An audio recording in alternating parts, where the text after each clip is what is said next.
All statements and opinions expressed by guests of the Adult in the Room podcast are strictly their own and do not necessarily reflect the beliefs or opinions of the host, producers, or advertisers. All interviews are presented in their most complete possible form in the interests of free speech. No statements should be interpreted as financial, legal, or medical advice. Listener and viewer discretion are strongly advised.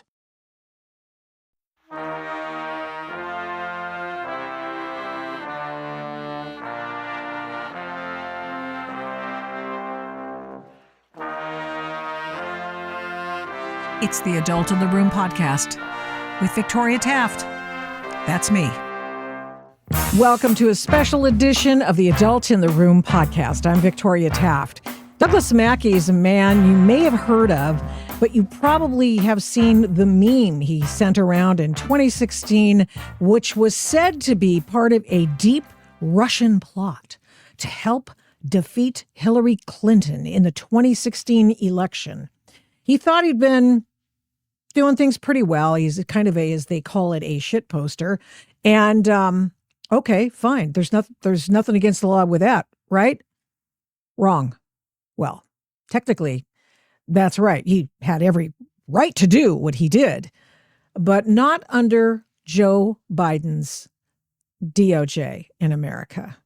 He's here to tell a story after a 4.5-year-long battle in the courts to get his reputation back and to win back rights for Americans that we thought were gone forever. Douglas Mackey, thank you so much for coming on the Adult in the Room podcast. It's really great to be here. Thank you very much. I'm sure there's lots more. I mean, for a while, you are an economist by trade, correct? Yes, that was my previous life. What are you doing now? I just want to sort of get that out of the way. Do you have gainful employment these days, or are you still being censored and blocked? I'm lucky to be self-employed. I'm a self-employed editor. So that's what I do for my day job. You do? I've got a few other irons in the fire. I'm sure you do. I just didn't know quite what you were doing these days because that's it. I'm glad to know, though. And, well, okay. So you came to my notice. I didn't recognize your name, but I did recognize your pseudonym, your nom de guerre, on Twitter, where you valiantly fought back the left on behalf of right-leaning causes. And so 2016, you put on Twitter exactly this. A silly meme. I'm with her. Go Hillary. Avoid the line. Vote from home. Text Hillary to 59925 and vote for Hillary and be a part of history. And it was a meme, a joke. It's sort of like the same thing as people say when they put up posters, and I've seen them in my lifetime, seen posters. If you're a Democrat, vote on this day. If you're a Republican, vote, and it's always the day after the election. Okay. So what happened to you after you posted this? I'm laughing just looking at it. If you look up in the top there, the whole thing is so silly. The Charlie Sheen wearing the mask and wearing the hat. So after the whole thing is so silly, and that's obviously how I looked at it. After I posted this, my account on X, Twitter, back in those days, was suspended. This was 2016. And it was suspended because an individual a professor, I believe, from Loyola in Chicago, became offended by it, complained to Twitter that this meme should be banned. And interestingly enough, the Twitter moderation people refused to take it down. So the next thing he did was complain to Jack Dorsey, the then co-CEO or whatever, co-founder of Twitter. And he said, oh, yes, we made a mistake, and they suspended my account. And then this meme, this screenshot that you just showed there, after they suspended my account, wound up on Wired and I believe CNN. There were other news outlets talking about this meme. saying, "Oh, this is a horrible election disinformation, by the Republicans. They're trying to convince people not to vote or vote the wrong way." Of course, that was completely absurd in my mind, or so I thought. I didn't think a single person could have possibly been tricked by this meme, even if you think that the other side isn't very intelligent. Now, Where fast did forward, go ahead. no you talk. So, fast forward, I moved on with my life. I was doxxed and harassed in 2018, which precipitated a move to Florida. So, I'm living in Florida. I had actually been off of Twitter for several years, not even using it. And then, of course, we know what happened. Joe Biden won the election, or some of us believe that he stole the election and that Trump won the election. In any case, Joe Biden was inaugurated on January 20th of 2021. And 7 days later, I got a knock on the door from the FBI to open up. They said, "Are you Douglas Mackey? We have a warrant for your arrest." The first two words out of my mouth were, "For what?" And they basically didn't tell me. All they said was, "We're taking you to the courthouse." And let me What? just point out that they got the arrest warrant just 2 days after Joe Biden was inaugurated. Wow. So, and I wish I could say, "Oh, this is because of the Biden people in the DOJ," right? False. The Biden people in the DOJ had not even been appointed yet. What happened was the Trump people left, they resigned, and the career bureaucrats within the DOJ, I guess this was their first priority, was to take this case and get the approval from Main Justice, because these kind of cases, you got to go run up the chain. Of course, when Trump was in the White House, the Trump people said this case is absurd. This would be a violation of free speech. There were numerous other deficiencies with the case, and Mm, ultimately, that's why I won. wasn't tell Not to him. give away the game here. So ultimately, the Trump people refused to bring the case. Before Biden people were even in place, the career bureaucrats, the deep state bureaucrats within DOJ, went to a federal judge, got an arrest warrant, and indicted me for posting this meme.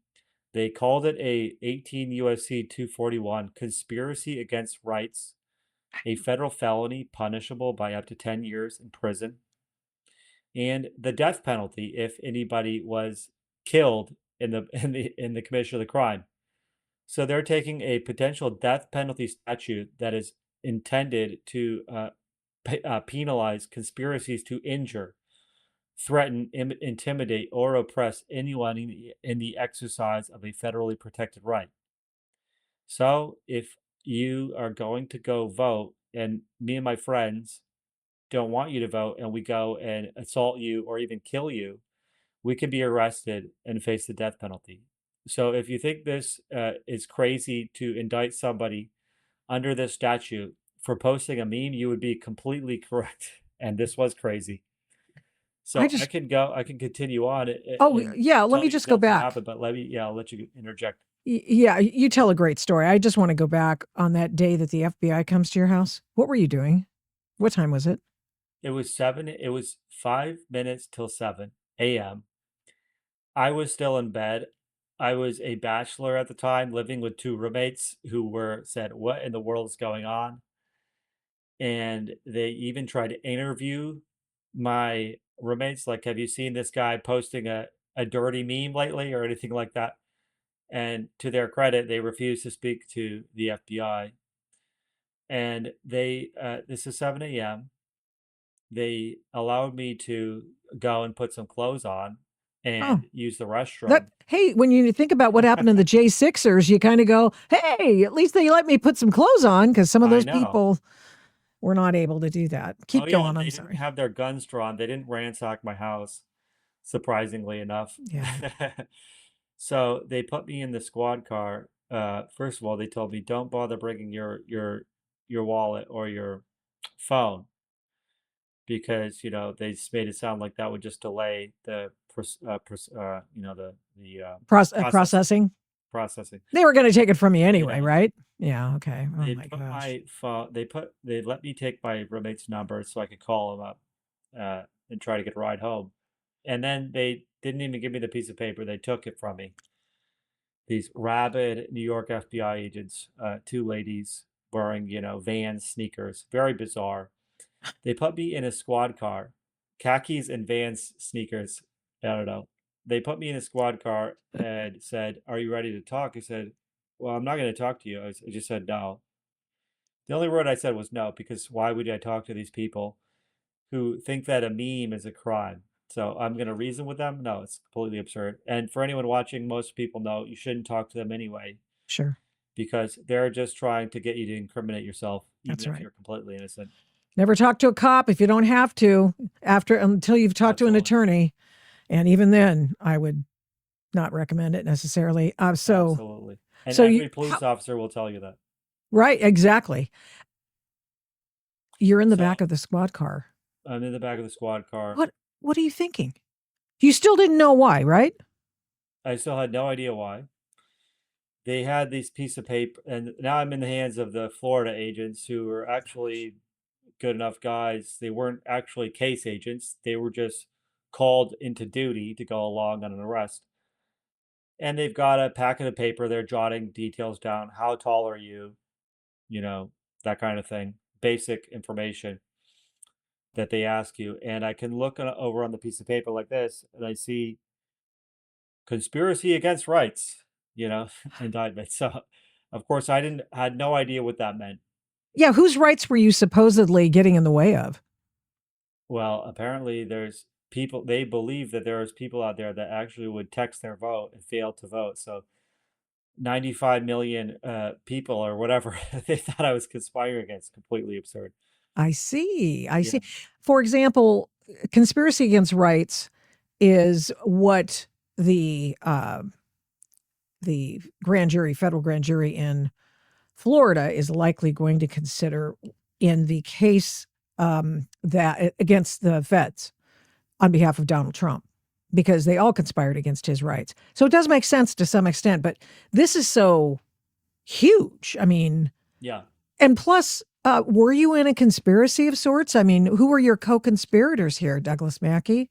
Great question. Well, the funny thing is I was not conspiring with anybody to post the meme, but what they did do is they subpoenaed all the Twitter group chats, and they found some group chats that some of them that I was technically a member of, some of them that I was not even a member of, where people were sharing this meme and saying, "Oh, this is so funny," and they were designing this meme. Now, they had no evidence that I had even read a single one of these group chats. Where, back in those days, Yeah, I was a member of a number of group chats, sure. because people would say, "Do you want to be in my group chat?" Whatever, and then I don't have time to read 1,000 messages a day. Right. So they had no It's like proof being that on I. Telegram. It's just mind blowing. I can't Oh read yeah, one. I can only imagine what they would do with me with my Telegram account. I'm barely on it, but there's 5 gazillion messages there I've never read. and Um, apparently you're criminally liable for all of them without any proof that you've read any of them. yeah, Now think that's about that for a moment. yeah, I know that So is what they really did frightening. was, we fought this case. There was no question of pleading guilty to a federal felony. We thought it was completely absurd. We fought the Sure. case. The judge didn't throw it out. We forced the government to concede a few things and a few motions. Standard stuff. It took Yeah. 2 years to go to trial. Granted, we weren't in a huge rush. Delays actually usually help the defense more often Yeah. than not. Well, I Um, mean, during this administration, you kind of want to keep it going as long as possible, I imagine, just to get away from the Biden people, even though did you know at that point it was just deep state actors that were doing it against you, or had the Biden administration, DOJ, fully yeah, embraced they had this fully case? embraced this case. Wow. Absolutely. I mean, there was Yikes. no question. A man named Breon Peace, who was the Biden U.S. attorney. So Breon Peace embraced this case. He was out there putting out press releases and tweets and all kinds of stuff, crazy stuff. So a month before trial, they said, yeah, we have a cooperating witness against you. They found some guy who was in a group chat who I'd never seen in my life, never talked to at all before the election of 2020, 2016, Hmm.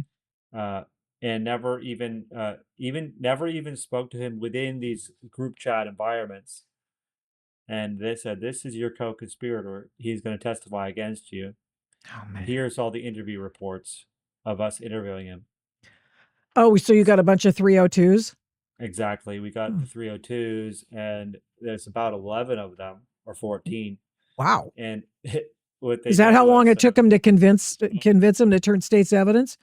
that's exactly right. He thought he was just gonna, I don't know what he thought. He thought he was just gonna help them out with a few things, and then later on down the road, they say, well, yeah, we think you're gonna have to plead guilty here. Otherwise, we're really gonna turn up the screws on you." And what he said all along in the beginning was there was no conspiracy, there was no effort to actually steal or deceive anybody Mhm. out of casting their vote. This was a joke. It was also a provocation towards the left, which apparently worked a little too well. They were quite provoked by it. Mhm.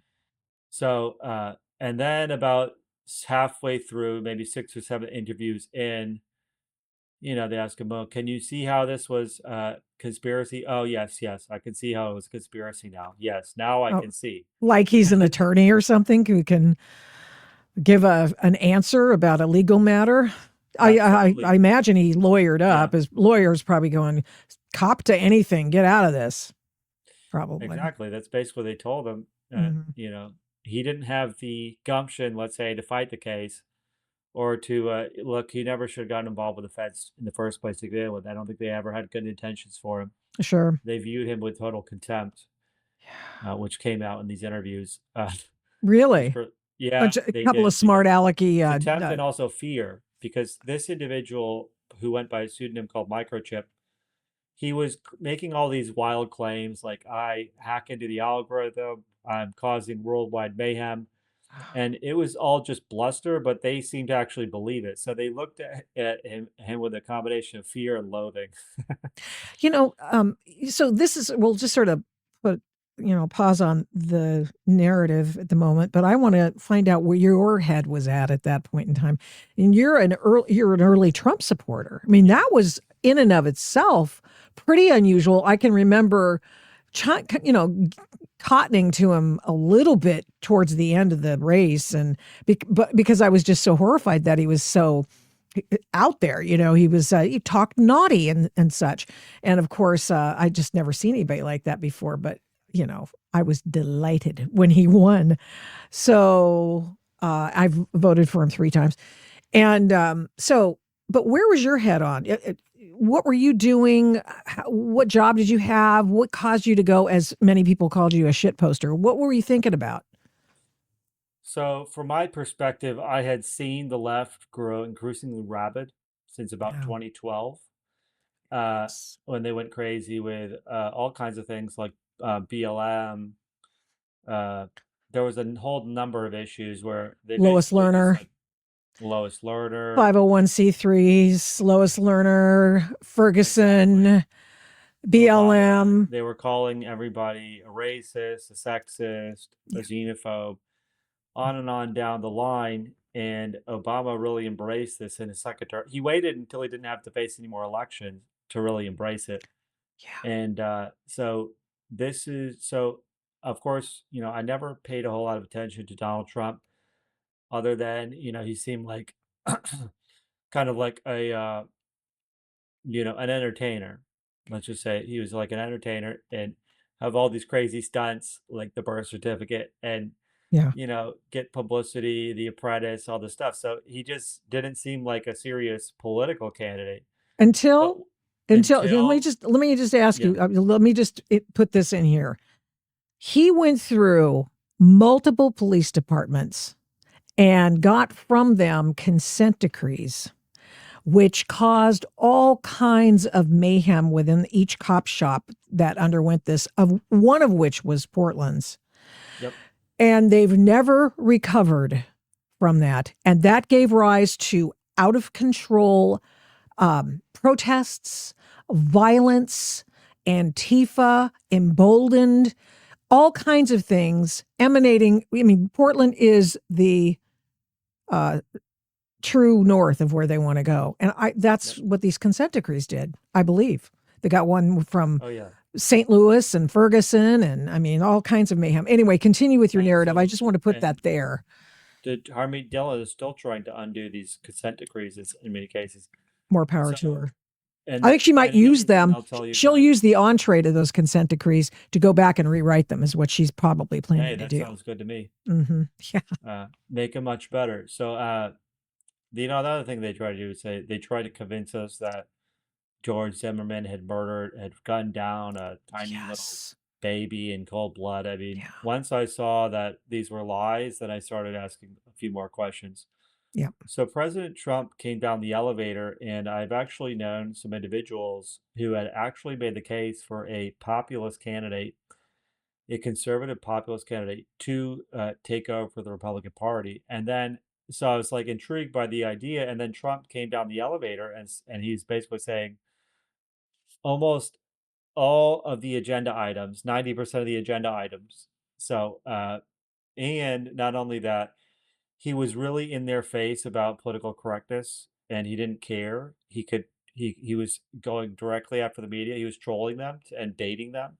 And they Yes. were We taking the loved bait. So I that. said, "Oh yeah, I loved it." And so I said, and actually, we had been doing this. I had been doing this a little bit with some other people on Twitter to the left for several years, where we would bait them into arguments and then expose sort of the flaws or the fallacies of the arguments or the absurdity of them. Other times we would just bait or troll them for the fun of it.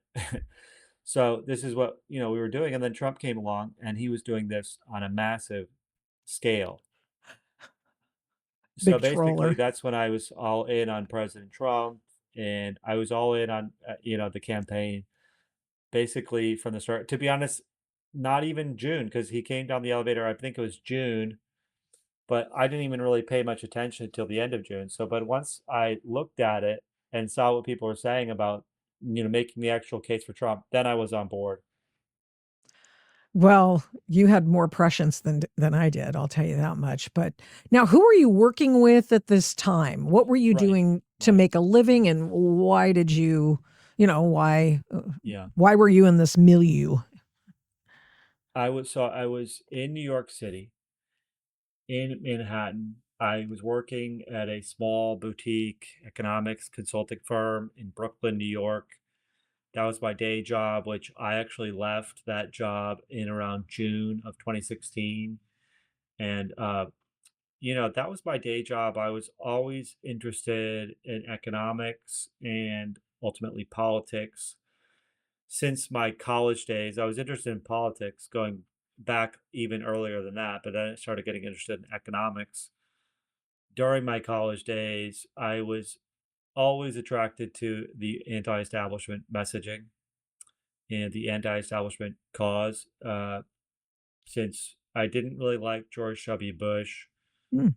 that much, but then I was very young. I was like 16 years old or less, Mm-hmm. or 15 years old. John Kerry lost, and I was confused. I was like, George Bush so bad. Why did John Kerry lose? And then you look at it, and it's like, well, John Kerry, in a lot of ways, was you could call it the uniparty establishment. I Yeah. mean, the guy was not any better than George Bush, I don't think.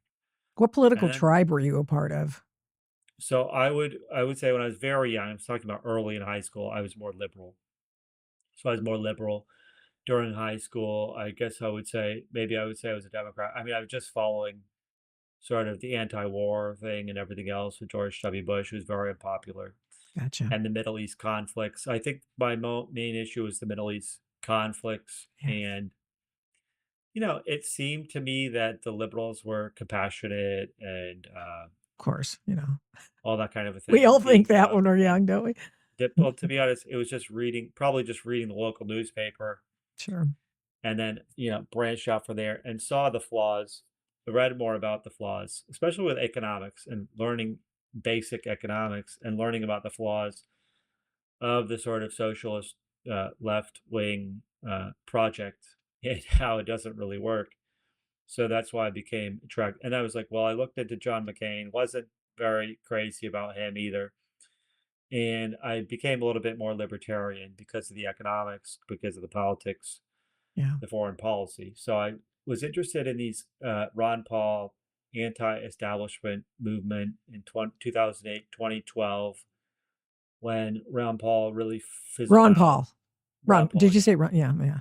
His Ron dad. Paul. Yeah, I I knew a lot of Ron Paul people. Yeah.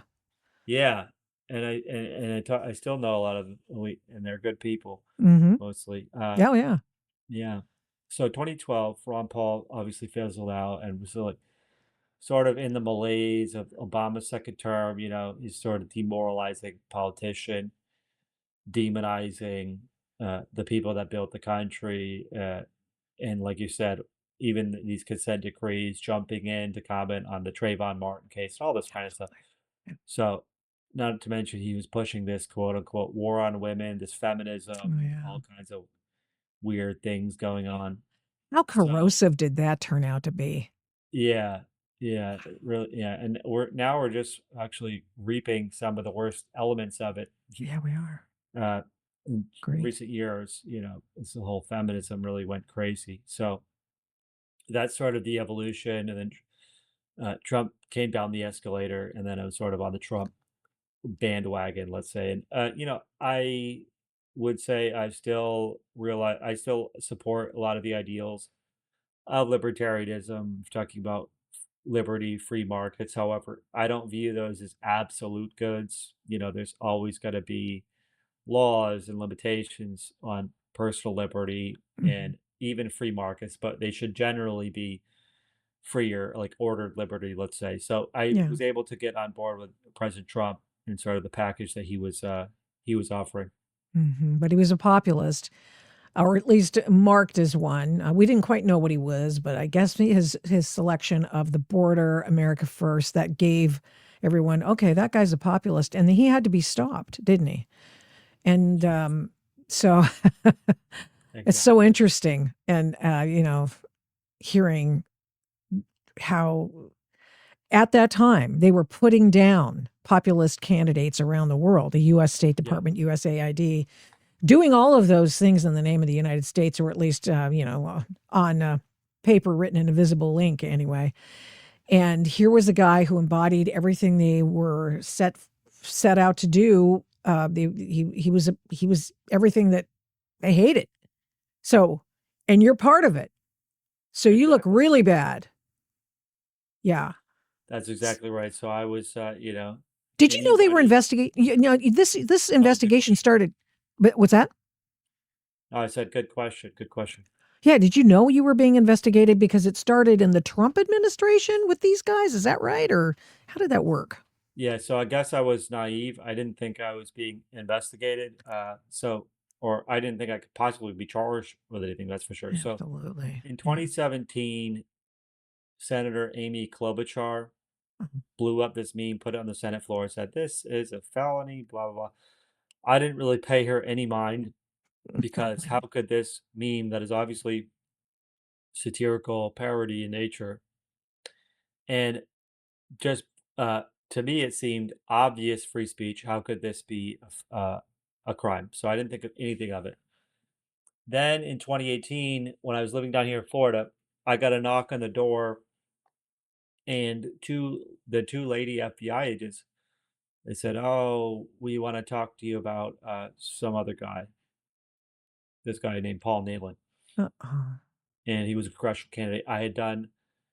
Uh, I had, spoken to him a few times, but I was really, I didn't know him very well or anything like that. Well, I don't trust the FBI, so I just told him, "Yeah, I will get back to you by the end of the day. I really have to go to work." So I went to work. I gave him some lawyer's name. The lawyer talked to them, and nothing ever came of it. Mhm. Later on, I found out that the lawyer who had a successful career was toward the end stages of his life, and he actually was getting dementia, so he actually kind of dropped the ball on this. Needless to say, Wow. I wouldn't have agreed to talk to the FBI anyway. Uh, Sure.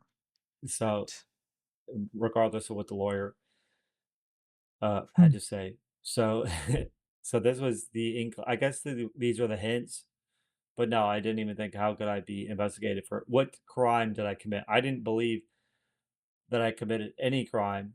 Of course, I didn't trust them that they wanted to talk about this other guy, Paul Nayland. That could just be a pretext or a Oh ruse. yeah, sounds like it. Who is Yeah. that guy anyway? Did he turn out to be a bad guy? Did he get elected somewhere, or Yeah, what's he going didn't get on? elected. He kind of went off the rails and Oops. disappeared, Wow. disappeared from public life. So yeah, no, he kind of went down a rabbit hole and disappeared. And he tried to run for Congress, but he got beat pretty badly.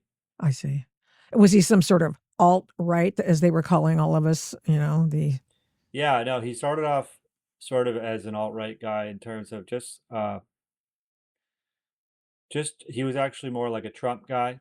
He oh, was okay. saying, "I'm with Trump on the border, on the immigration, on trade." He would talk about trade a lot. Mm-hmm. Trade is his big policy. So he had to go And too. He needed yeah, to he go. had to go. But yeah, he started talking about a lot of other things that were maybe a sideshow Mm-hmm. a couple years later, and that's when he flamed out. He kind of Oh, got off the message. okay. So you're still single. And what were you doing for work then? I'm actually no, now I'm married. Yeah, you were. I Uh, mean, you were single then, though. That Yeah, this. I was still single in Florida. I was working as a legal assistant and Oh, sort of it was a temporary job as I tried to start my business. So I spent about 2 years in here in Florida as a legal assistant, hmm, getting getting ready to launch a business. And so that's what I was doing. And I launched the business like in 2020. So it was before I even got arrested. So fortunately I was able to make money during this ordeal. yeah. Huh. Huh. Wow. So you're going along. This is 2017 then, and now 2018, we yeah. 2018. So 2018, what was going on with you? You're starting your business, and your business is an editing business. Is that correct, or Yeah, some yeah. sort? Mhm. So media, is that correct, or Media, a different? uh-huh, that's right. Okay, sorry for my ignorance on that. I'm No somebody in the worries. media, and I didn't know that, so I apologize. Yeah. Okay, so you're doing that. Good for you. Mhm. And then what happens? So, yeah, 2018, I was legal assistant. That's when the FBI knocked on my door. 2020, left that job, started the business. And then, of course, the crazy COVID stolen election thing was going on. And then the next thing that happened was Biden was inaugurated and I was arrested. That was January of 2021. What did you? Where were you? Were you a J6 or a two? Were you there on January 6th? Should I Well, that's ask? why I was so confused when the FBI was at my door because I wasn't a J6er. I wasn't at January 6th. So I said, why are they knocking at my door? Mm, They're arresting all these J6ers. So I had no idea what that was about. huh. Huh. Okay. So 2 days after Biden is inaugurated, they pull the trigger on your prosecution, and then 5 days after that, they arrest you. And then when they arrested you, did they put you in shackles? Yeah, so they put me in handcuffs. And then when I get to the courthouse, they put me in the leg irons Oh, for geez. my arraignment. And of course, all this whole time I had to wear a mask. Oh, yeah. I had to be arraigned to be a laptop because apparently we couldn't be in the same courtroom as the judge, for the paranoia of the COVID virus. So that's what happened. Yeah, I was in the mask and the leg irons. And then I got arraigned by the judge. He said, you have to, first of all, turn over your guns to a friend or whoever else. You have to sign a $50,000 signature bond.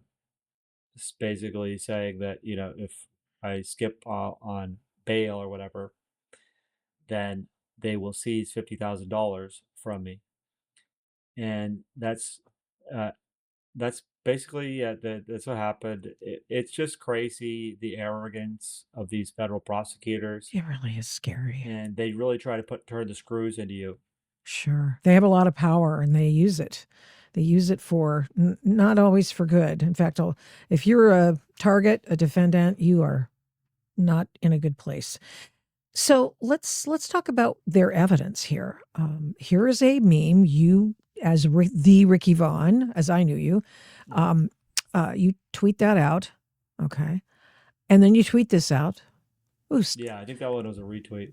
oh, that's a retweet. Oh, gotcha. Okay. Yeah.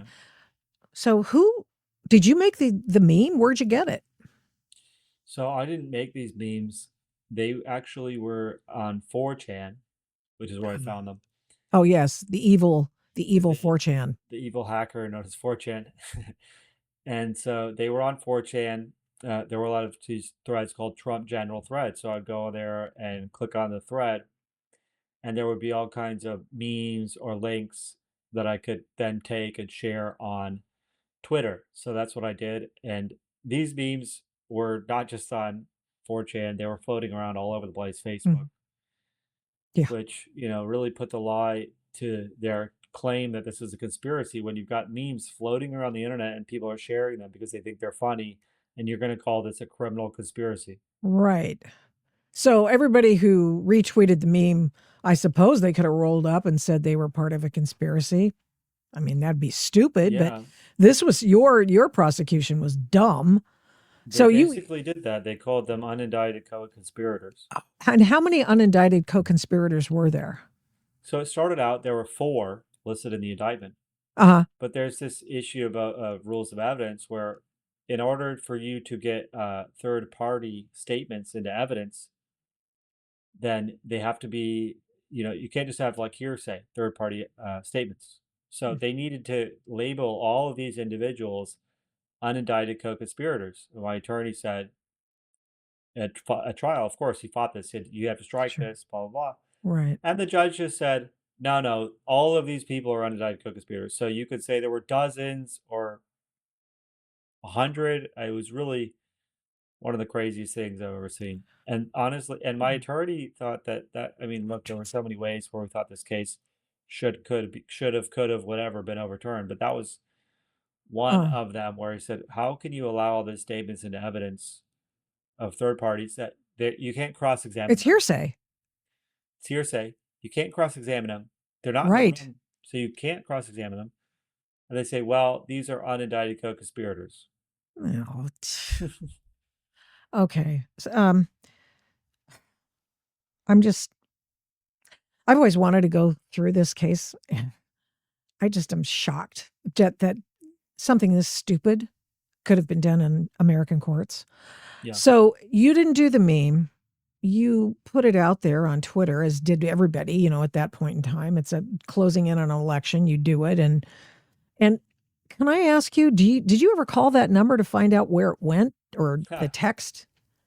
I never did, but some people did, and initially nothing happened. But then the Hillary Clinton people got a hold of it, and they put a message saying, "This is not a real way to vote." Whatever, blah blah blah. Okay, fair enough. I mean, Yeah, yeah, why not? Yeah. But and then how many people ultimately and how many people dialed or texted yeah, Hillary to that number? Do you know? It had to have come into evidence, I right? do. Oh yeah, this is a big issue at trial. 4,900 people Okay.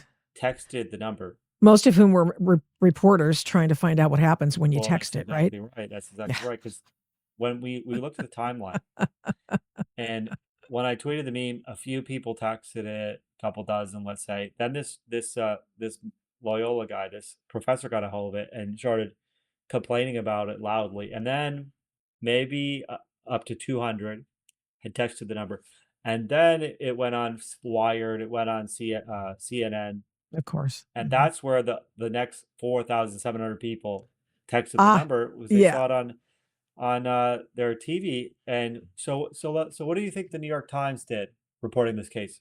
They said they reported the number, the biggest number Exactly. possible to And show they that you. said these people were tricked. They said Oh, they Twitter said they were trolls tricked. tricked 4,900 Democrats. Now, if you look Oh, at the indictment, huh. the prosecution, first of all, never even tried to claim that 4,900 people were tricked. They never even tried to claim that they were Democrats, but the New York Times went and put that as their headline. Twitter troll tricked 4,900 Democrats into not voting, Oh my into texting their gosh. vote when there was no evidence, and Oh. the prosecution didn't even claim that. all they claim that once you agree to post the meme, that it's a crime, regardless of how many people texted it. And then S- a trial, of course, no evidence came out that anybody was tricked or that the people that texted it were Democrats or whatever. So the New York Times just another blatant lie in their headline. So, um, so this was the circle that we've seen over and over and over.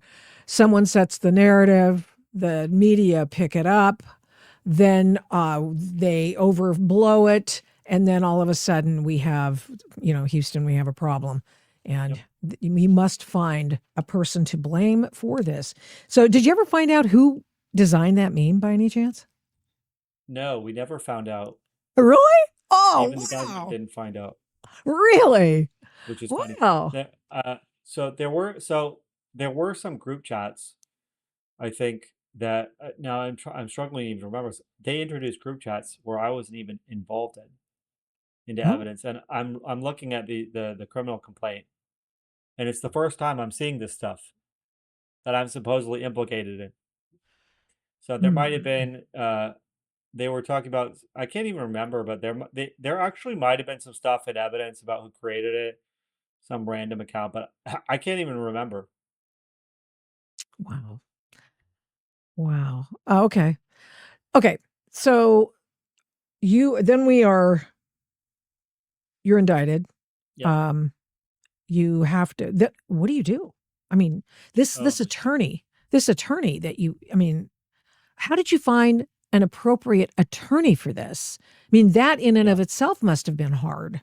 How do I get a person who knows the yeah, federal courts? How does exactly. this happen? So after I was indicted and I got out, which it was a whole ordeal where they didn't give me my wallet or my phone, and I didn't have it. They made me leave that at home, and then so I get out of the courtroom. My poor roommates had left because they didn't know what was happening. They didn't know Oh, what was happening, so they had left. So I had no ride home. I had to go. I had to walk over to the train station, jump in a cab, take me home, get my wallet, go to the ATM, pay the cabbie. So that was a nice little trick they pulled on me. So ultimately, uh, now I'm trying to remember even what the question was. Yeah, the attorney. So I yeah. started. So I was very fortunate. Some friends reached out. Somebody wired me, $10,000 Wow. so that I could retain an attorney. I didn't have any money at this point. I just started my business, and obviously, I didn't have any money to my name, basically. So I started calling around different attorneys, interviewing them, seeing who would accept, the case, take the $10,000 to start. Granted, on the condition that we were going to try to fundraise a Mm. legal defense. But look, I had no money. I don't know. Am I going to have a public defender?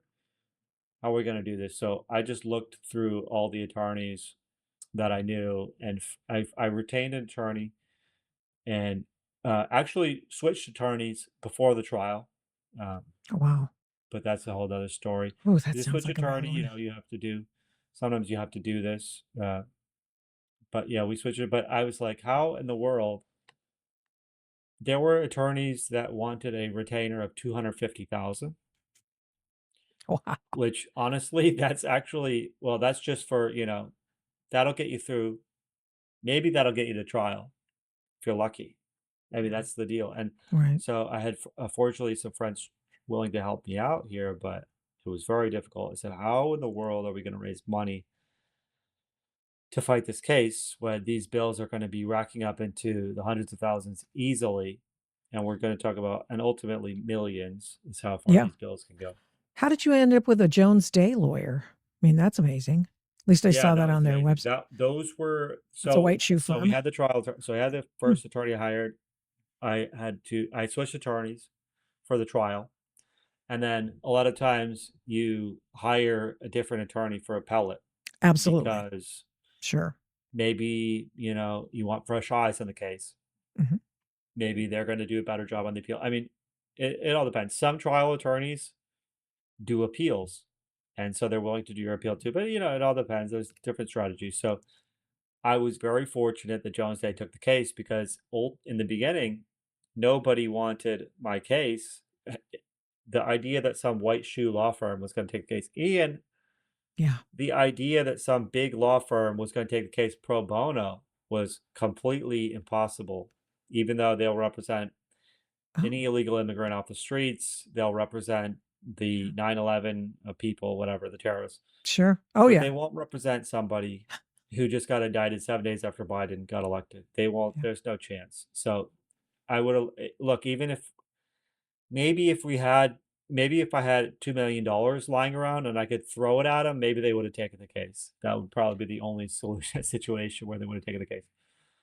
But by the time the appeal came around, we had sort of turned the tide. I have a lot of thanks to Tucker Carlson for Oh. he covered my case many times, half dozen times Oh, yeah. I'd sort of before heard he of. got fired from Fox News, and then after he got fired from Fox News, I was interviewed by him for his X video series. So Mhm. it's very fortunate. And then we had Donald Trump in 2023 after the conviction. He mentioned my case by name as an example of the Democrats' lawfare weaponization. Donald Trump Jr. Uh, covered my case, and I was on his podcast twice. Great guy. So the tide had turned, and at that point, of course, Trump was sort of on the rise. Let's say, and he was going to win. I guess I guess we didn't know if he was going to win the nomination, but Trump was on the rise, uh, and a lot of former Trump attorneys were working at these law firms like Jones Day. So we actually retained Jones Day. One of the attorneys that we retained was the head of the Civil Rights Division under Donald Trump during the first term. It's awesome. Another was a very excellent attorney who had won many cases at the Supreme Court, including the Chris Christie Bridgegate case. Oh, really? And so Whoa. these are Republican lawyers. They're looking at my case and saying, this is sort of a free speech case. This is sort of a pro Trump case and sort of a Republican case. Mhm. So at that point, I was lucky to retain them. And, but, not pro bono or anything. I had to pay them. Sure. And we had to raise more money to pay them, You just which should is have told him you were a 9/11 challenging. hijacker and just, like you mentioned before. I Exactly. mean, even, they got great attorneys from all the white shoe law firms, from Eric Holder's and everybody else's. Amazing. Just anyway. Oh, But yeah. Yeah, absolutely. And, Fire, when I got arrested, Fire was, they were focused on oh, yeah, Foundation for Individual Rights, whatever. They were focused sure. on higher education, so they Yep. wouldn't necessarily take it. But by the time my appeal came around, they were actually broadening to handle more cases, but Fire was not interested. Really? Yeah. Oh, you'd So think that Harvey would be interested, if he still had anything to do with it. yeah, so He's been a unfortunately, guest on this program a yeah, couple of times. they I'm were trying to find his interested. But book. I was very more than fortunate to have Jones Day. Yeah. So that's the story. But when I was on trial, we didn't have money to hire a whole legal team. Yeah. Oh, get some crazy high dollar legal team. No, it What? was me and one lawyer who was one of the most brilliant men I've ever met, who Really? did a fantastic job. But at the same time, it's me and one lawyer sitting there in the Sure. courtroom. Yep. Yeah. Yeah. It's like Derek Chauvin and his one attorney versus the dream team, 16 other lawyers in that particular criminal case. But I mean, it Yeah. happens a lot. You're stuck. You can't hire special experts necessarily. Did you have people donating their time, i.e., pro bono stuff at all in your case, or how did that work out? Yeah, I had Because some people that were sort of this is a pretty donating. serious case. You need expertise, right? You need to figure out how Oh yeah. people work the algorithm. There's all sorts of different things that one can do to make your point. Anyway, keep going. Sorry. Yeah, so I had a little bit of pro bono help, not necessarily on the criminal side. I had a great lawyer, former Trump attorney by the name of James Lawrence, who helped with the fundraising. Yeah. I had a Oh, that's couple cool. attorneys help behind the scenes, doing some legal research for briefs to support my criminal attorney and sort of vetting all that vetting legal arguments, that kind of thing. So I had Hmm. fortunately had some help on that side of it. So that's the appeal. But in the meantime, you'd been found guilty. Yeah. So the trial was scheduled for March of 2023. Now, I had gotten engaged to my then fiance because even though we delayed it for a little bit, we said, well, this could take forever. Who knows what's going to happen? So Sure. we got married. We set the wedding date for January of 2023 because, we're in Florida. So January is a pretty good month. Uh, and then we get the trial date March 2023. So we had sort of like a last hurrah, big party, a lot of fun before you have the stress bearing down on you of the trial. And the fact is that with one attorney and a whole mountain of discovery, I had to Yeah. do a lot of the work. I was digging into all this discovery, and we couldn't even review all of it. There was no chance we're going to review all of it. Yeah. And we had some interns and such who wanted to chip in and review discovery. But even with a whole handful of interns, everything else, very difficult just to review this evidence. Very, very difficult.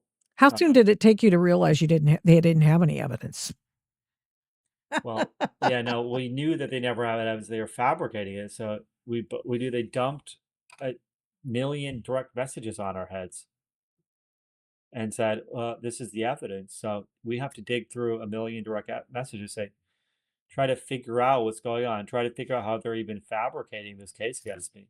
Was it on paper or did they No, dump was it it was a worse. searchable database? Paper would have been better. Uh-huh. It was the discovery they get from Twitter is in the form of text files in folders, arranged into folders. So if I go into a folder and open up a text file, let's just say it's labeled the Ricky Vaughn folder, and I open up Mhm. a text file, and all it says is one line of text: vote for Trump, whatever. Mhm. Mhm. How am I going to put that into context? And especially when you're talking about direct messaging groups where there's layers of people responding over and over again, and all you get is one text file for each message. And So so, yeah, they were not in any order is what you're saying. no, No they weren't in context any order. There was no context. You had to basically hire some tech firm to put this into some for thousands and kind of thousands of dollars. legible format. I mean, it would have been better if they just had all the DMs in, printed out on a piece of paper, and I could look at it and see what's going on. It Yeah. was way worse than that. And if there was an image attached, that would be a separate file. You got to match up the text file with the images and then put it into order. Crazy, crazy. So Hmm. that was the discovery that we were dealing with. We couldn't even review all of it. It would have been impossible. Wow. It seems to me that they should change the rules and say Yeah. that any evidence that is forthcoming, any technical evidence has to be in context, in a format that people can understand. I mean, it just makes no Oh yeah. sense. You have to hire an And expert to yeah, figure that they out. should do it. They should be forced to give it to you like that. I mean, they have their own ways of doing it, I guess. So Yeah. Well, I mean, that kind of thing buries a defense. It oh just yeah. absolutely it costs prohibitive amounts of money to get experts Yep. to sort that out. It is beyond the ken of most people. I mean, they can't do that No. because I mean, and so that's why you're up against it. They're playing with house money, and you're stuck with, making sure that you're doing some fundraising, maybe on GoFundMe or something. No, oh wait, that's right. We Exactly were right. we were censored from GoFundMe, right? We Yeah. no conservatives could be on GoFundMe. No How much chance. were? Oh, well, go ahead. I'm sorry. No chance. No, I didn't even try to create a GoFundMe. Yeah. Uh, so at the time that you tweeted these images, you'd been kicked off Twitter, right? Yep. So these never went on Twitter, your biggest account, the Ricky Vaughn account, The original correct? one is like Ricky Vaughn 99. Okay, Ricky so then Vaughn 99. you had a mirror one, but it didn't have nearly as many followers as your initial one, Yeah, right? no, the original one was banned before I even posted these memes. That's Okay, when so all the right, original one so says 62,000 followers was banned, and the follow-up account only had like 14 or 12,000 uh-huh. when these memes went out onto it. Hmm. If you ever see another meme, something like this during an election period, you ever going to click on it again and amplify Well, it? it's totally crazy. I mean, they say that it's totally legal to Mhm. post these memes. Well, at least under federal law, as long as you're not conspiring with anybody else. So I could just sit around all day long and make these memes and post them, and it wouldn't be violating federal law. Now, there's some states, even there's some states where they might be able to contort it into saying you're violating a state law, but even those laws are questionable whether they would even be constitutional. But the I don't think I don't want to spend another $2 million, Yeah. excuse me, posting a meme. So I guess I'm gonna stay away from it. You were prosecuted, you were doxxed, you were forced to move, you moved to a different state. You were you ever fired from a job or anything like that? Or by that time you were your boss, right? So I was not fired for anything online. Yeah, I was my own boss. So I never had the the disgrace of being fired. Say, oh, we saw your tweets and Yeah. we think you should probably leave now. No, that never happened to me, fortunately. But the list goes on and on. We had the wedding. I found out my wife was pregnant at the trial, and the stress on my wife was completely absurd, and it affected her a lot. We had complications of pregnancy. My wife was hospitalized, and on the eve of sentencing, uh, no, yeah, on the eve of sentencing, I got into an airplane, flew to New York City while my wife's at the hospital, and then they told me that I got a phone call. Yeah, we're gonna have to have an emergency C-section tonight. Wow. Completely impossible to jump on a plane and fly back down to Florida. So I just had to, and there was no point in canceling the sentencing because I was going to miss the C-section. So went to the sentencing in the morning and got on a plane afterwards and go and meet my wife and the baby. So Mm. the ordeal was crazy, and my son was born premature. He has many health problems that I've spoken about. He had perinatal stroke, which affected his brain, Oh, and he had a genetic mutation which affected all kinds of stuff. He's had multiple surgeries and wow. countless hours of therapy. Mhm. So not only do I have this case, I'm in the NICU for 3.5 months. The judge at the sentencing hearing, the judge says, the judge says, no. First of all, my attorney said, well, obviously there's a lot of issues of law here, and we have many grounds for appeal, and they're very strong, and some of them are novel questions of law. Therefore, I should be entitled to an appeal bond pending appeal for the duration of the appeal. The government, to our great surprise, even my attorney was surprised, opposed this. And the judge said she sided with the government as she did. I don't even want to say 95% of the time. It was 100% of the time she sided with the government. That's the way it usually is. Yeah, especially Because with those children. guys come out of the prosecutor's offices, obviously. She felt like they were her children. They're Yeah. her children, and the defendants are, and the defense, and even the criminal defense attorney, they're kind of like the naughty kids, the Mm. naughty neighbors or whatever, and Yep. the prosecutors are her children. Yeah. That's how she treated it. I mean, they don't even pretend. The other guy, Judge Garofis, the original judge, was a Democrat, but he at least, you know, kind of seemed reasonable, kind of seemed even-handed, or at least tried to sound even-handed. And then he got COVID on the eve of trial, and we switched to a different woman who was a Democrat, and she was completely not even trying. So she said no. Oh, but she felt like she was being generous. She said, "We'll give you the holidays, and you can report on January 18th," which was like 3 months away. So here I am. I go back home. We have to appeal just to stay out of prison, and I'm in the NICU for my son for 3.5 months, and I'm thinking, my poor wife and I are thinking like, are we gonna have to? Am I gonna leave the NICU and go to prison? Yeah. You know what I mean? And report to prison for 7 months. Uh, and look, when you have 7 months, they don't. When you have a sentence that's less than 1 year, they don't shorten it at all. It's not like, oh, you get out in 5 months for good behavior. When it's a short sentence, they don't shorten it at all. So we're I didn't thinking, know am that. I gonna have to go to federal prison? Well, my wife's in the NICU. She's gonna be raising this child with many special medical needs and care that he needs. So the stress was completely through the roof. And How did you yeah, cope? What did you do? Were you just, I mean, well, I would want to just like break out a bottle of gin or something. so difficult. Yeah. I And I mean, wasn't getting honestly. sleep. I wasn't getting any sleep with the NICU and everything else. And like staying here, sleeping on these couches and whatever in the hospital. So it was extremely difficult. I guess the only way I could say that I coped was focusing on my son and working. I would work. I would and try to work out of a hospital like in the NICU.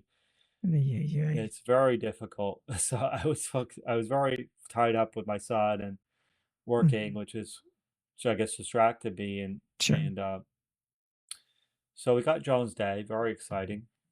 We Just filed the yeah, go ahead. I just my friend of mine had her son had cancer, Yeah, and young young kid, and so she's a coach, a running coach, and yeah, she is a force of nature, yeah, and she started a ministry, if you will, to put workout facilities in hospitals yeah, for parents to blow for off sure. some steam, stay because Yeah. sitting in a chair, you're not getting any fresh air or whatever. That doesn't help anybody, right? But if you Oh, can yeah. get some exercise, if you can, it just helps everything.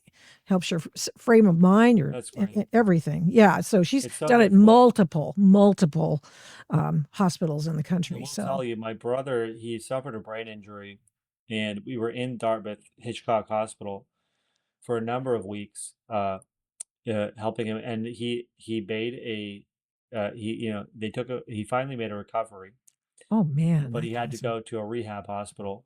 Mhm. And at that rehab hospital, uh, it's not a hospital; it's a rehab hospital. It was really great. They have living facility for family. Oh, They wow. have a gym, Cool. basketball court, cafeteria, and so not just obviously they have the patients have their own workout obviously, but they have a gym that's just for the families to go That's use. awesome. So that was really great. So But good. it's very difficult, being in these hospitals day after day, dealing with a very difficult medical situation. Oh, no doubt. Plus you need some place you can just tell everybody you're sweating when you're crying. Just can't, Exactly, exactly, right?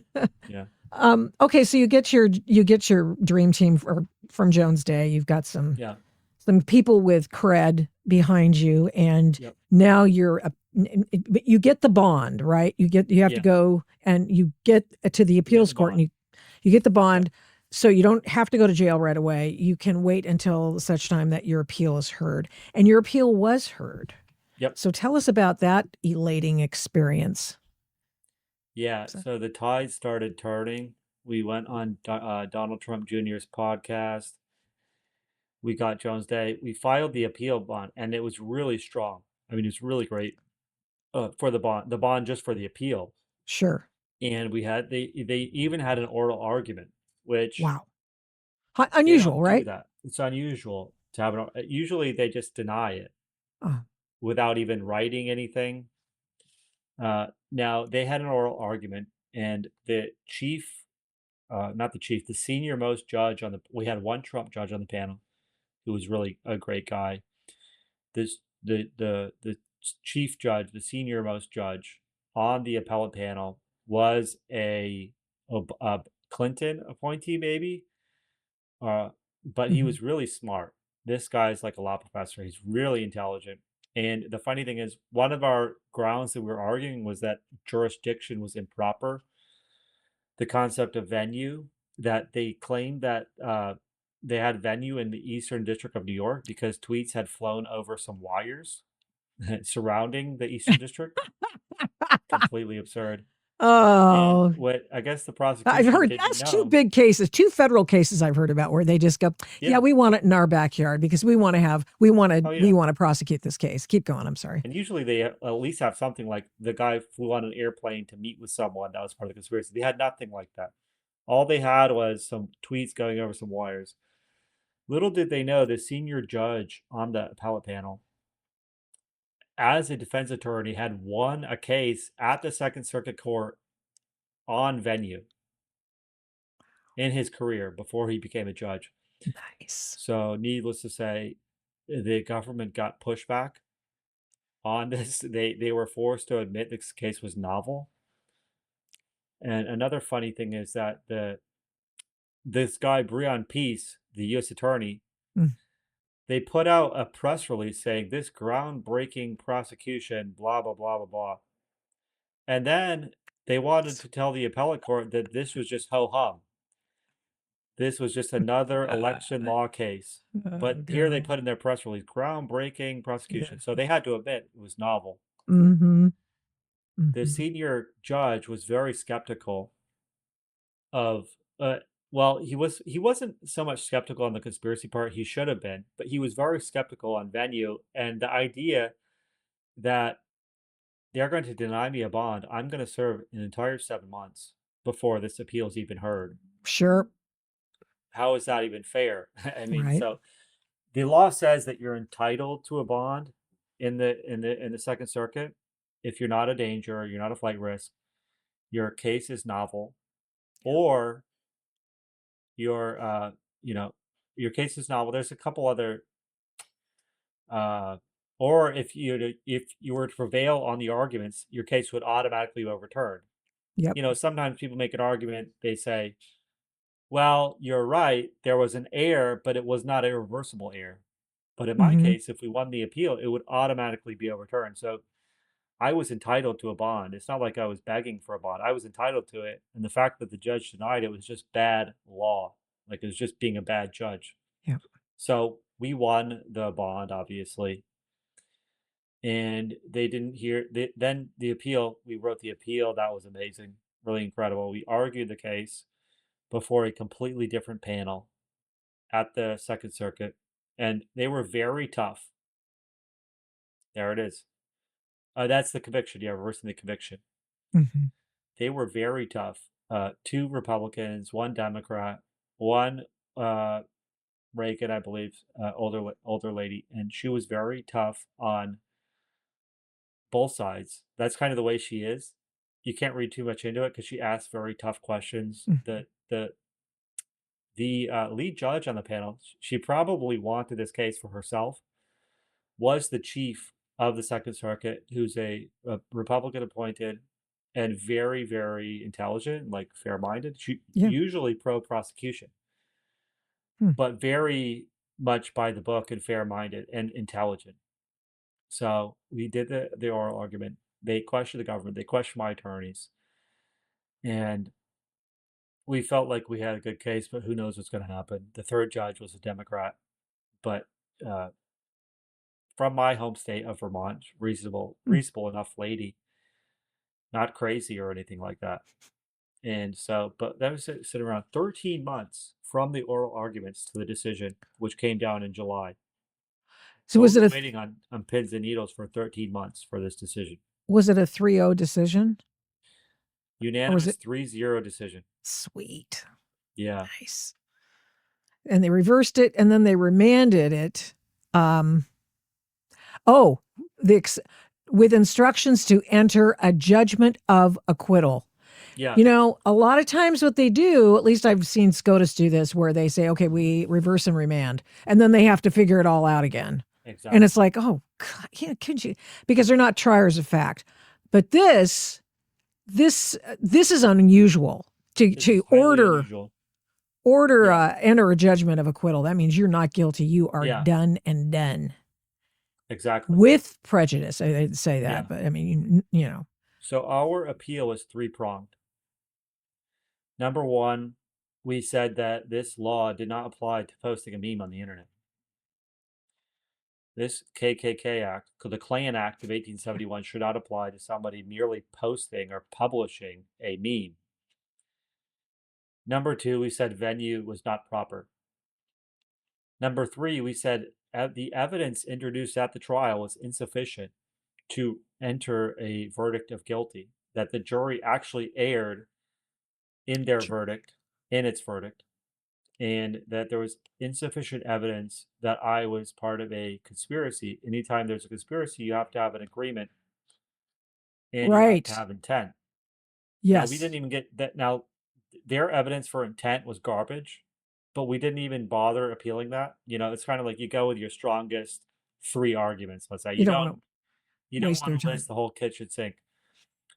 There were Brady issues where we said that they had withheld evidence. Yep. We felt like they misled the court about the cooperating witness in order to allow him to testify under a pseudonym, which is completely bizarre, Yeah, unless that you're is talking about crazy. MS-13 or ISIS or Al Qaeda. Sure. Not even the mob witnesses had the luxury of testifying under a pseudonym. So anyway, those were all issues that we didn't even raise on appeal that probably should have been, grounds to throw out the case. But we went with our top 3, and so they came out with a decision. Now, they did not even the appellate court, for those that know the law, they don't necessarily reach a decision on all the grounds. They did not even reach the application of the law. They did not even reach the application of venue. They threw the case out because they said, regardless of whether venue was improper or regardless of whether this law was properly applied, we're not ruling on that. They simply did not have enough evidence of an agreement with the cooperating witness to bring a conviction. They said that I had testified that I never intended anybody lose their vote, that I never knew this guy microchip or agreed to anything with him. Mm. The government even conceded that we had no communications outside of what was in the discovery, outside of what was presented at trial, because we didn't know each other personally. We never met. Therefore, and we didn't have each other's phone number. We never spoke on the phone. Therefore, the only evidence that we communicated would have been on Twitter, and they didn't present any evidence that we'd actually communicated. And so they said there was not enough evidence for the jury to side with the prosecution. And in that case where there's not enough evidence, it's very extremely rare that they do this. They actually cited an old mafia case where there wasn't enough evidence because it's Second Circuit, it's New York. New There's a lot of York. mafia case law. It's New Sure. York. Sure. Exactly. So they have the Gambino and all these case law of conspiracy. So it was actually maybe it would have been nice if they had ruled, just as far as our liberties are concerned, that this was insufficient venue, that this was Yep. the wrong application of the law. However, for me personally, that would have been better for the country, but for me personally, this was the best outcome, a judgment of acquittal. So nothing that they did in the court in the New York Eastern District of New York court would be precedent setting. For example, I mean, the venue and all that stuff that you said that the second district court of appeals didn't rule on. It's just the whole thing's vacated, correct? So even Exactly. okay. So So there's nothing there's no precedential case about law. it. Oh, okay, Exactly. that's exactly There's no appellate, there's no controlling case law of the Second Circuit now on the got application it. of this law. So the unfortunate thing is, hey, they could try this all over again and say, hey, not against me, but against somebody else. Mm, And say, mm, well, the evidence we have sufficient evidence this time. So we're really going to bust this person mm. for making memes that somehow injure somebody's vote. So unfortunately, that precedent wasn't set that we really would have liked to be set.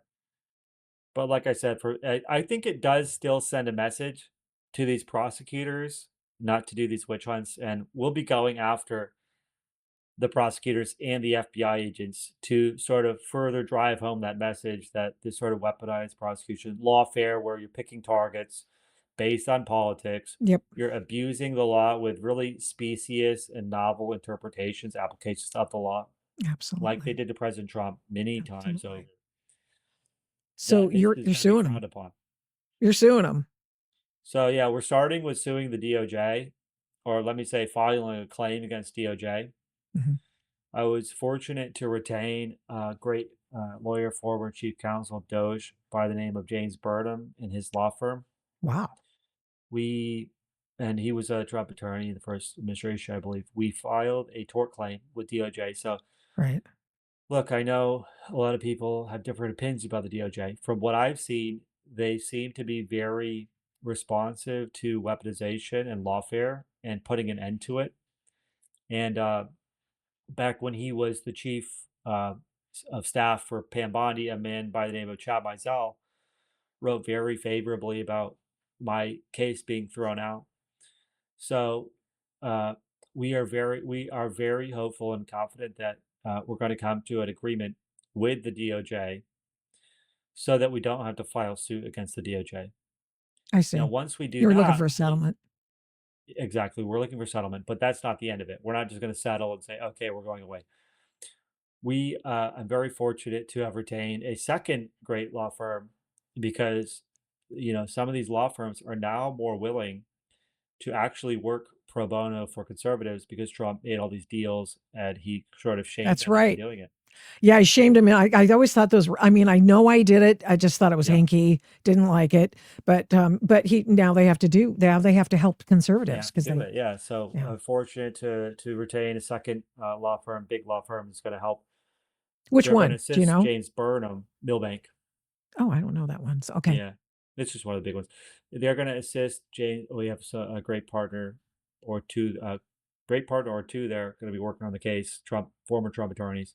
Mhm. Uh, they're going to be assisting James Burnham and I with investigating the DOJ and pushing for investigations and Oh.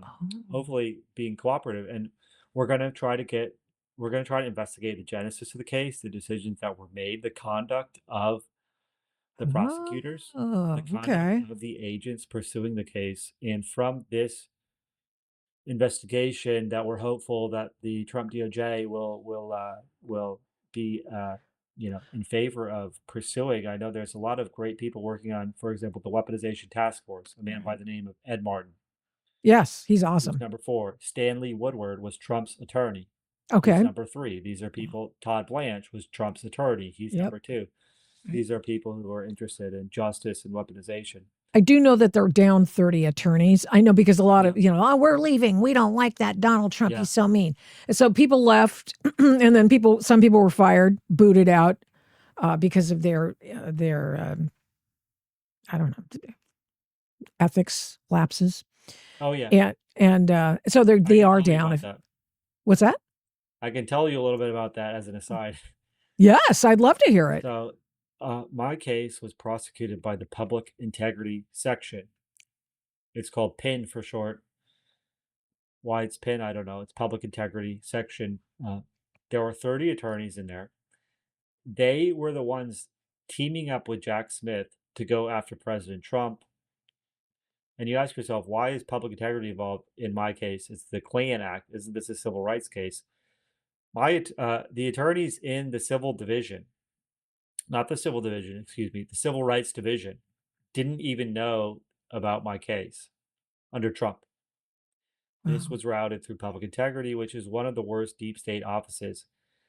After President Trump was elected the second time around and inaugurated, they fired almost all of these attorneys or pushed them out, so that they left. And they disbanded the section and sent the attorneys over to work for other, on other cases, whatever. So that's the story of public integrity. Oh, That was that's behind my fascinating. prosecution. Yeah. Oh, okay. That's why they're down 30 attorneys. This former Yeah. DOJ attorney. Just in Uh, that office, they're probably down to 10 attorneys or 20 attorneys. Well, that office is no longer, but most of the attorneys left. wow. So So yeah, they're shorthanded. That's a big problem, but I do know that they have 3 more years. So hopefully they can get all staffed up and do what they need to do. I mean, you can't even fire these people yeah. unless you pull the right levers and go through the right processes. So it's complete abuse of sort of bureaucratic process. Yeah. So we're going to be hopefully having some accountability and reform within the Mhm. DOJ. That'll be part 2. Okay. You're making it count there. That's pretty amazing. Exactly. We don't want to just take the money and run. Right? I mean, yeah. Yeah, because even though you won that first and the second this case in the second district court of appeals, you go, okay, well, it's good for me, but it's less than satisfying. But now you're gonna put a stake in the ground for Yeah, this and this other stuff, and you're gonna now put a we're doing stake in the ground. conference. Absolutely, and A lot less stressful. yeah, amazing. Wow, Douglas Mackey, that's pretty awesome. So take me through the day you got the news that you were a free man. Yeah, so I got the news. So I'll tell you, leading up to getting the news, we're thinking to ourselves, I was thinking to myself, wow, am I going to have to ask for a pardon if we lose this appeal? Right. Or are we going to go to the Supreme Court? Or are we going to ask President Trump for a pardon? Now, the great Charlie Kirk, who was a champion of my case, right after Trump was elected for the second time, said, Douglas Mackey needs a pardon. Get this man a pardon. And we kind of had to send out the message of, we're going to wait. We're going to try to win the case. We're not going to ask for a pardon. And that's nerve wracking. Pardon ends it and you're home free. So July 9th rolls around. We had flown up, my family and I, to visit some family back home, which for me is in Vermont. And it's very beautiful there in the summer. And we flew in, and the next morning at around 10 or 11 a.m., I get a text from my attorney that says, congratulations. And so I figured I had won, but I had to call him and confirm the news. He said, I'll send you the brief once I get my copy of it. And so that was jubilation, just incredible. In a certain sense, I didn't know what to do with myself because I've been fighting this case 4.5 years, and all of a sudden I won. So in a sense, you don't know what to do with yourself. Yeah. It's like psychological shift, you get so invested in one mode of like defense, fighting, and then it's You're like fighting for your life. have to shift. So my family and I celebrated, and we poured over the brief, the opinion. We poured over the opinion and said, wow, like this is a great opinion. I read that opinion like a couple times, like once or twice. And then the media started calling and said, can you go on my show? Can you go on this show? Can you go on that show? I was one of those people. My family was a little bit upset with me because here I am on vacation. And the first day or two, I did like 10 interviews. And then after a couple of days, it finally slowed down a little bit. So I was talking and talking and talking. So it was a lot of fun. And then after that, I sort of settle in, enjoy the vacation, and figure out like, now what? Well, now what am I gonna do with myself? So no, the crazy thing is I won the appeal, but I'm still under federal supervision Why? because we don't have a final uh, order yet. Technically the administration could still appeal the case to a higher level or whatever. So we had to wait 45 days plus 7 to get the mandate, the judgment. We thought it was going to be 14 days. So I'm like sitting around waiting, like, where's my judgment? Come on, like, what's going on here? Yeah. Yeah. Where's my judgment? And so, because I can't get my guns back. I still have to email the officer and say, hey, fortunately, we had gotten permission where I could travel to 48 states without permission, but I still had to email and say, hey, I'm going to Vermont. Hey, I'm going to DC, wherever. So I'm sitting around saying, where's my and we wanted to file our tort claim. So I'm sitting around like, where's my judgment? So, but then we finally found out, no, the criminal law is 45 days, civil law 14 days. And then September 3rd rolled around, we got the mandate, and it's the craziest thing. I mean, looking back, it doesn't seem like a big deal, but this is the second time where the judge had lost the paperwork or whatever. The first time was for the bond. What? The day after Sounds like something I do. my report date, my original reporting date to prison. My attorney gets an email, and the U.S. attorney and my attorneys get an email from pretrial supervision, like, oh, Mr. Mackey is not in the prison system or whatever. Bureau of Prisons, BOP, whatever. And they had to tell her, we actually won the appeal. The judge rushed out an order saying that continuing the same conditions of release. And I don't know how you don't see this order come across your desk. Maybe it's your case manager is not paying attention. I don't know. Mhm. But then it happened again. The mandate came down November 3rd. 20 days later, we're sitting around saying, where is the judgment? Where's the judgment? The mandate is when the circuit court tells the district court what they have to do. It's not Mhm. optional. Right. And so what's the delay? It's putting out a piece of paper, innocent, not guilty. Mark, check a box, not guilty. Huh. 20 days, my attorney finally sends an email, or he finally files a letter on the docket to the judge saying, we don't see any reason why there should be delay. We're asking for you to do whatever he said. Do your And job. she said, whoa, due to a paperwork error, we apologize. Here's the judgment. And so finally, after 20 more days, I'm sitting around saying, Oh my gosh. what is going on here? Where's my judgment? We finally got the judgment on September 23rd. I hope you make sure that you get trouble damages for having to pay an attorney to do something that they should have done for free. I know. I mean, not the lawyer, but I mean, the Yeah, yeah. I mean, It's insane. get him, Douglas Mackey, Totally get him. insane. Oh So man, we oh filed our man. tort claim, and Mhm. we're in the bureaucratic process of processing the claim. Hopefully, we're going to start negotiating on the claim soon I hope that you and get it come to a before. settlement. And Yep. hoping for the best in that respect. Yeah, the cost of this thing in terms of money is millions. I mean, I owe Jones Day. I owe several other attorneys a lot of money.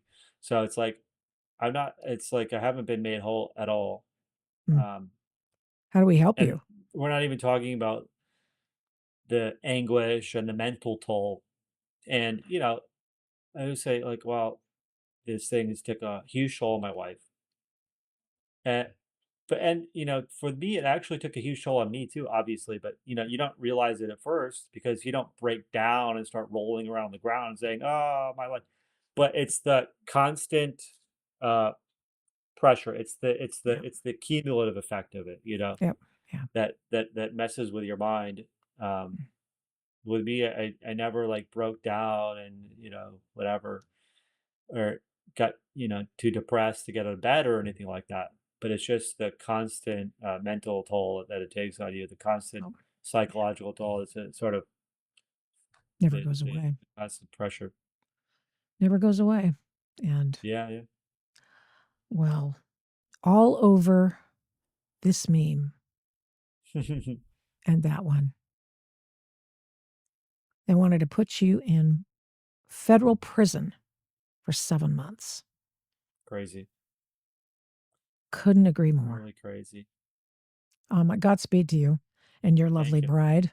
And best wishes to your son for all the health, getting everything healthy, health wise, getting that all up to scratch for him. I pray that happens for you.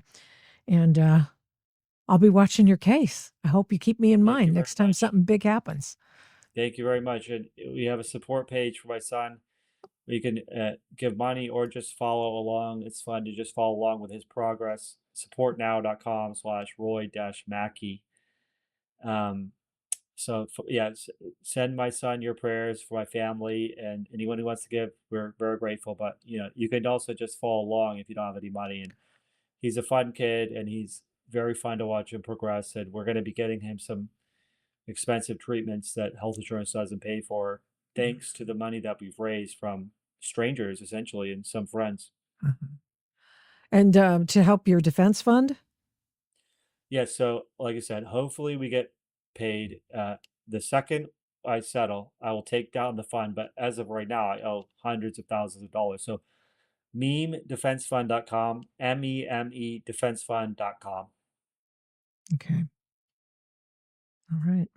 And you can follow me on X at Doug Mackey Case. Yes, at Doug Mackey Case. Thank you. Appreciate you taking us through it. I'm sure we missed a few details, but not too many, I think. Pretty thorough. Yeah, I'd say so. Thank you so Thank you. It's much. been a pleasure.